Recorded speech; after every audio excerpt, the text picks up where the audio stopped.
Hello, welcome to Chi Baton Arts. This is Barry Westley. I'm just doing a little short video just to talk a little bit about the baton, because I'm often asked exactly how long the baton should be and other important points about it. So firstly, a little bit of history.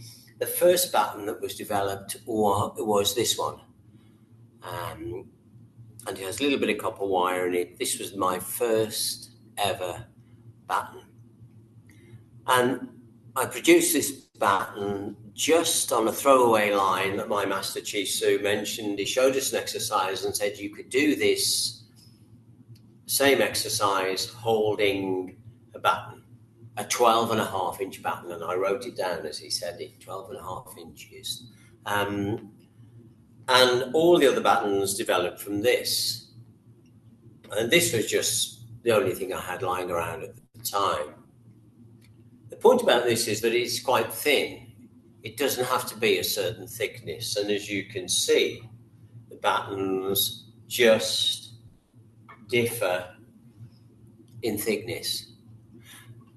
But they don't differ in length. And the importance of that is that a baton is roughly the width of your chest and this way up. If your thumb is on the center of your sternum, lining up with your heart center or the middle dandy end, the lower hand will be 3 fingers below your navel, which it lines up with the lower dandy end. So a lot of the movements where we use the baton correspond to those energy centers. So it's important. The only really important thing is 12.5 inches. I think that's 32 centimeters, 12.5 inches. So it's not necessary to have the baton made of anything special. I like wood, but the second stage of the batons, when I was first developing the exercises, was copper. It's a copper bar. It's chromium plated, but it's a copper bar. And you can see the copper on the end. And initially the idea was that the copper contacted the energy center in your hand, and this was modeled on my hand shape. The only problem with this was A, it was heavy, B, it was expensive to buy all the ends, and they often didn't fit, and I had to spend time working with them. And also, that's the perfect hand shape, but sometimes if you rotate, you want that hand to turn, as that's doing now. You want that to turn. But then, after a while, it becomes loose and it just pops off, and the ends drop off all over the place. So that was a nice idea. I thought the idea of having copper helped the flow of chi energy, so that was a good thing. But nice little baton, but again, we've developed from that. In order to make things easier, I then started working with just broom stales and cutting those to the right length, and then rounding the ends off, and then popping a stud in the end here. And that stud helps to actually contact the energy point in your hand. And like in today's lesson, as I was talking, we gradually squeeze into that little stud and release, and that helps to activate energy in the hand, and by doing that activates the energy in the rest of the body. So, and the stud doesn't have to be anything special. Again, that is just, I use upholstery nails in there, just tapped in the end. But one of my students has got some slightly raised screws that she's put in the end, and she prefers those, because she prefers that gives a slightly more aggressive end, and she prefers to use that. What else do we need to talk about? If you on Utility Chi Baton, sometimes you might see, if I'm using one of the old battens, it's got red one side and it's green and yellow stripe in the other. There's no real major significance to that, other than I've taught a lot of people who are visually impaired, a lot of visually impaired groups. And of course, some of them are colourblind. So therefore, you had to have one side plain, the other side stripy, so that they can just dimly make out which side. So I can say raise the red side, raise the stripy side.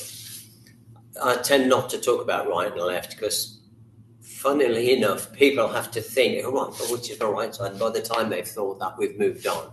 But if I say raise the red side, they can just glance and it works well like that. As I say, it doesn't matter what it's made of.